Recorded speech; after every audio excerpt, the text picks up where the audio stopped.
we're now going to hear from Alex Carney, who's with For Earth Elements Education, and then we'll have the tracker presentation.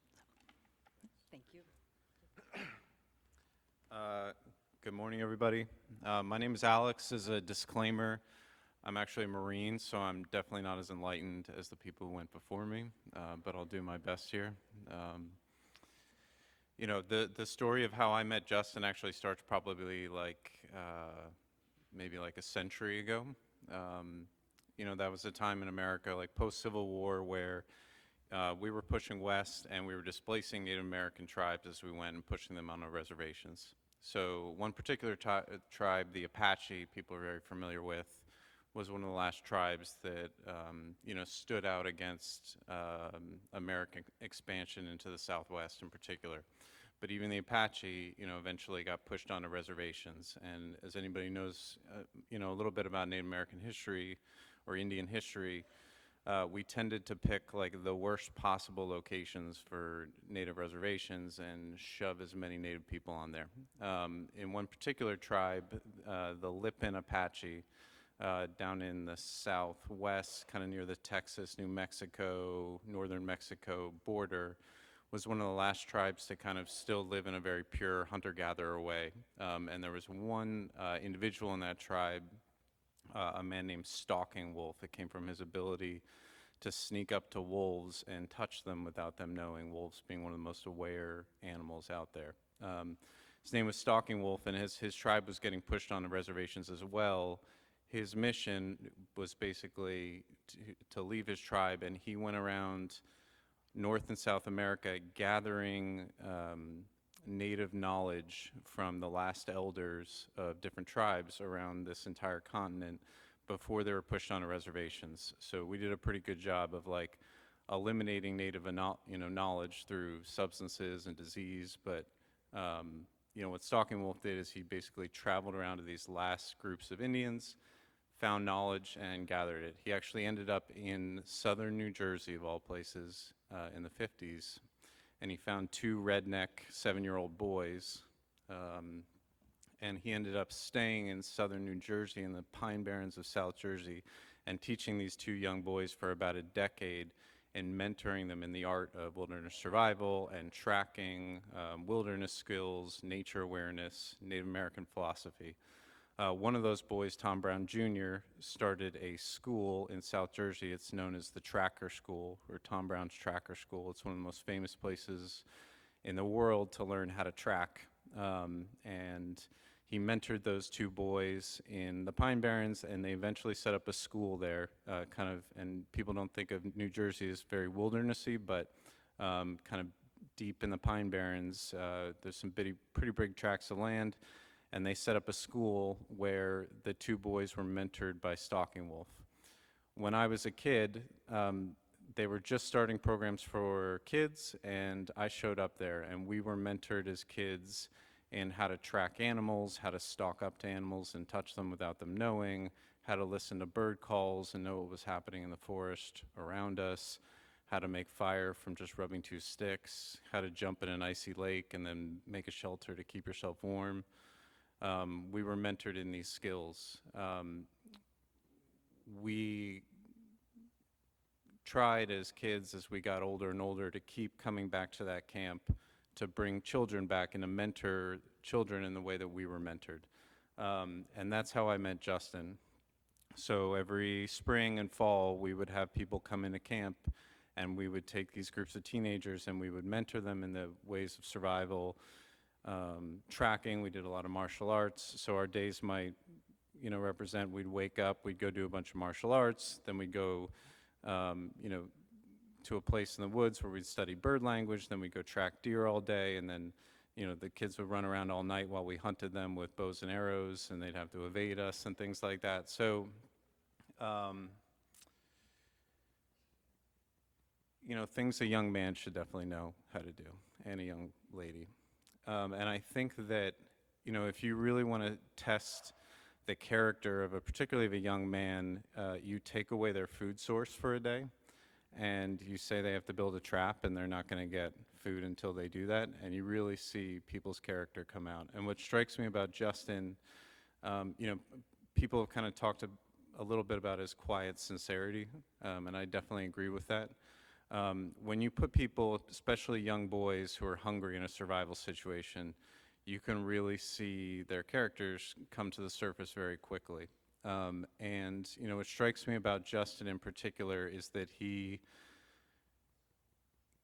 know, he was always the one who led by just doing.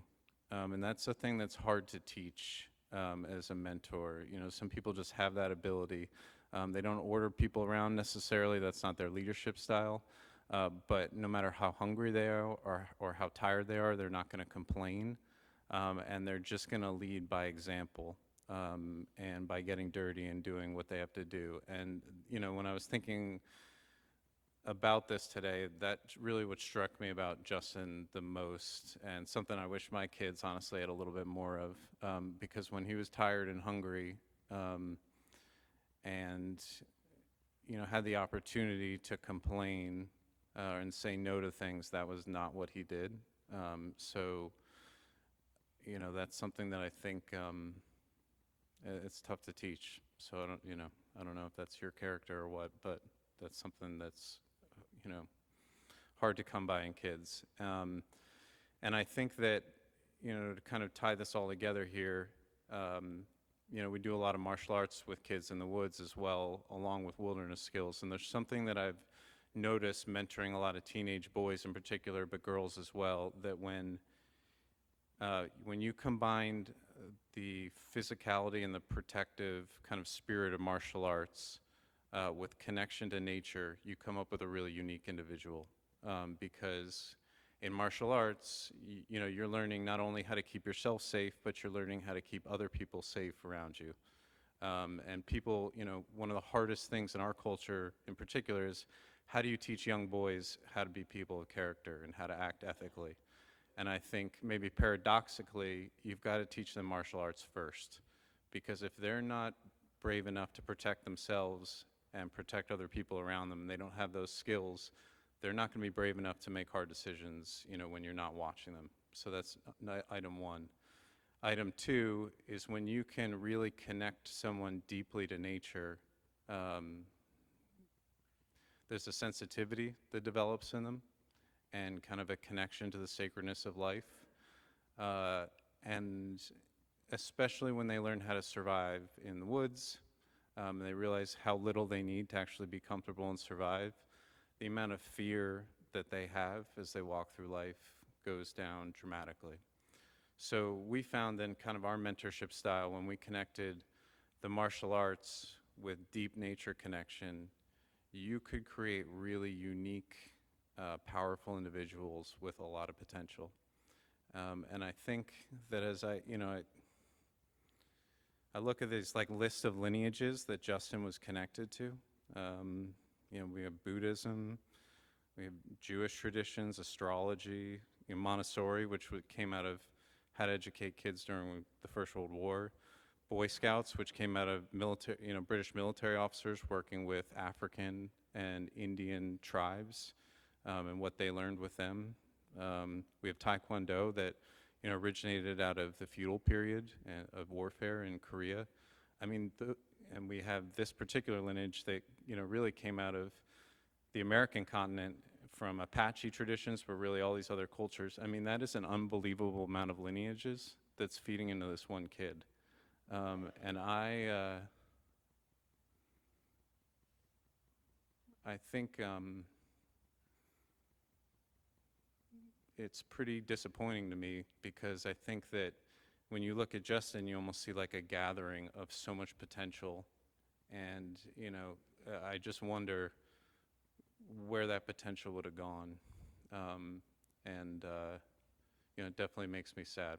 And I think that, you know, as a Marine and spending a lot of time in combat, you become very familiar with life and death, and you understand that good people and innocent people, bad things happen to them, and that's something you reconcile with very easily as, you know, someone who's been involved in warfare. But I think when we come back here, we're so comfortable, and we have so much abundance. You know, our connection to life and death is definitely diminished, and I think that, you know, if nothing, I don't have like a too wise of a takeaway from everything, but I definitely hugged my daughter tighter this morning before I left, because honestly, I would not be holding it together like you two are right now. So I really, you know, think that a lot of what Justin has came from, you know, your character and how the things you were able to expose and share with him. So I'm going to transition here to my friend Dax. Along with wilderness skills like tracking animals and making fire and making bows and arrows, we were also passed on a lot of Native American, philosophy skills. And you know, Native Americans had a lot of different ceremonies. You know, one was the sweat lodge, which I had the joy of sending Justin out of once when it got a little too hot. Another was the pipe ceremony, and the pipe, for a lot of indigenous American tribes or Indians, was one of their tools or one of their objects that connected them to the spirit world. So when they did a pipe ceremony in front of people, it was a way for the community through that pipe to connect with the spirits around them. So I think that's why we'd like to share this with you, because in this particular lineage that Justin was certainly a part of, this was a way that people communicated with the spirit. So hopefully you can communicate with Justin as well. Dax? He's a Marine, so give him a break here.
Welcome, friends, family, and loved ones.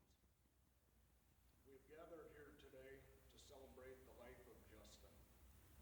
In this ceremony, the smoke